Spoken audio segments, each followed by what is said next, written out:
స్మారక జర్నలిస్ట్ అవార్డును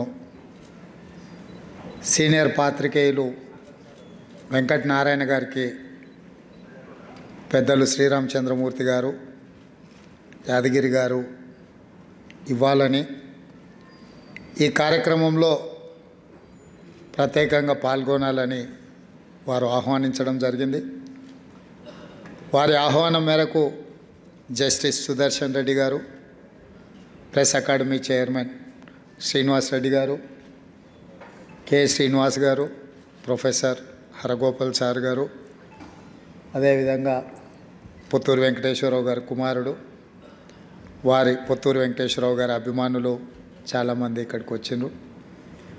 నేను పెద్దగా ఈ వేదిక మీద చెప్పడానికి ఏం విషయాలు లేవు, ఎందుకంటే నా వయసు కంటే ఎక్కువ అనుభవం ఉండి రాష్ట్ర దేశ అంతర్జాతీయ రాజకీయాలను గమనించి ప్రజల చేత ప్రతినిధులకు ఉండే బంధాన్ని, తీసుకునే నిర్ణయాలను నిశితంగా పరిశీలించి పరిశోధనాత్మక వార్తలు రాసిన వాళ్ళందరూ ఇక్కడ ఉన్నారు. ఒక్క మాట నేను చెప్పగలను, జర్నలిస్టులు అనేవాళ్ళు ఎప్పుడూ ప్రతిపక్షమే.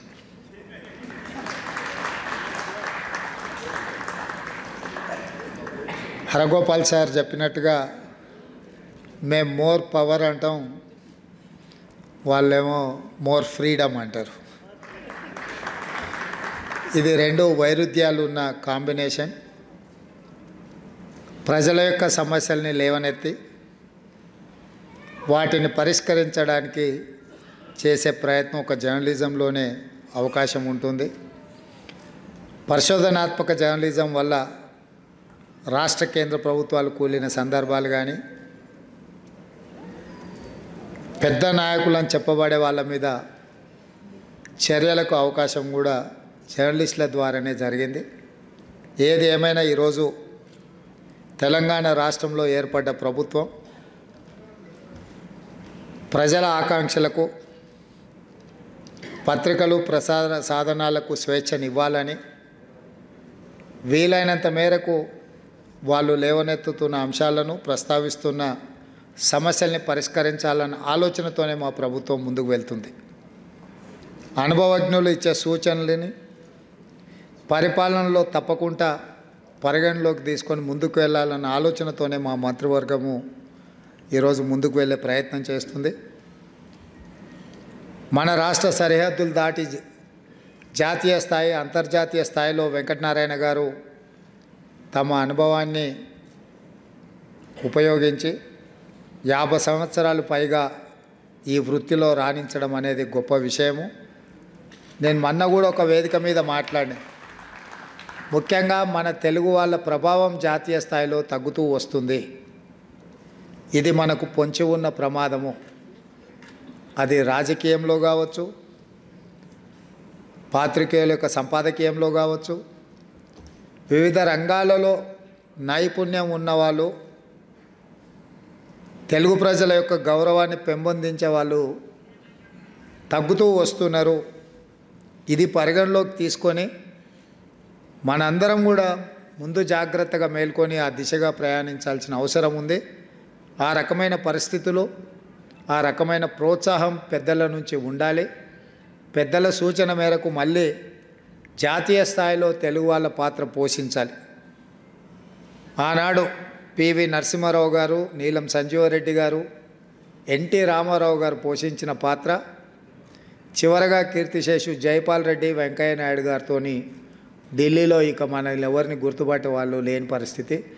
ఢిల్లీకి వెళ్ళినప్పుడు జ్యుడిషియల్గా కూడా పెద్దలు సుదర్శన్ రెడ్డి గారు, లేకపోతే ఎన్వి రమణ గారు ఇలాంటి వాళ్ళు ఒక ఉన్నత స్థాయిలో ఉండి, ఢిల్లీలో ఎవరు సామాన్యులు వెళ్ళినా ఎవరికైనా చెప్పుకోవడానికి, వాళ్ళు మనల్ని గుర్తుపట్టినా పట్టకపోయినా, వాళ్ళు మనకు సహాయం అందించినా అందించకపోయినా మా వాళ్ళు ఉన్నారనే ధైర్యం చాలా గొప్ప ధైర్యం. ఈరోజు ఆ పరిస్థితులు జాతీయ స్థాయిలో లేవు. ఈ పరిస్థితుల నుంచి మనం బయటపడాల్సిన అవసరం ఉన్నది. అందుకే ఈ ప్రాంతం నుంచి ఢిల్లీ మీద ప్రభావితం చూపించగలిగిన ఎవరున్నా గతంలో వారు అందించిన సేవలైనా భవిష్యత్తులో ఆ దిశగా ప్రయాణించే వాళ్ళు ఎవరున్నా వాళ్ళని ప్రోత్సహించే బాధ్యత, వాళ్ళని గౌరవించే బాధ్యత కాంగ్రెస్ పార్టీ, మా ప్రభుత్వం తప్పకుండా తీసుకుంటుంది. ఈ సందర్భంగా ఒక మంచి కార్యక్రమం చేపట్టినరు. ఇంతకుముందు నేను బయలుదేరే ముందు ఇంకా ఆడిటోరియం నిండలేదు అని ఎవరో చెప్పిండ్రు. అంటే నేను అన్నా, ఇదేమన్నా సినిమా పాటల పోటీ అనే అదంతా నిండడానికి. అక్కడ ఉన్న వాళ్ళందరూ ఒక్కొక్కరు ఒక రాష్ట్రంలో ఉండే చాలామందికి దశా దిశ నిర్దేశించగలిగిన వాళ్ళు ఉంటారు. అది నెంబర్తో కాదు, అక్కడికి వచ్చిన వ్యక్తుల యొక్క ప్రభావము, వాళ్ళ ప్రతిభను చూసి మనం ఆ కార్యక్రమానికి వెళ్ళాలి. అందుకే ఈ కార్యక్రమంలో మీరందరూ విచ్చేసి పెద్దలందరూ కూడా వేదిక మీదగా ఉండడం అనేది ఒక నిండుదనాన్ని, ఒక మంచి కార్యక్రమాన్ని తీసుకున్నందుకు మరొక్కసారి మనస్ఫూర్తిగా శ్రీరామచంద్రమూర్తి గారిని, యాదగిరి గారిని అభినందిస్తూ మీ అందరి దగ్గర సెలవు తీసుకుంటున్నాను.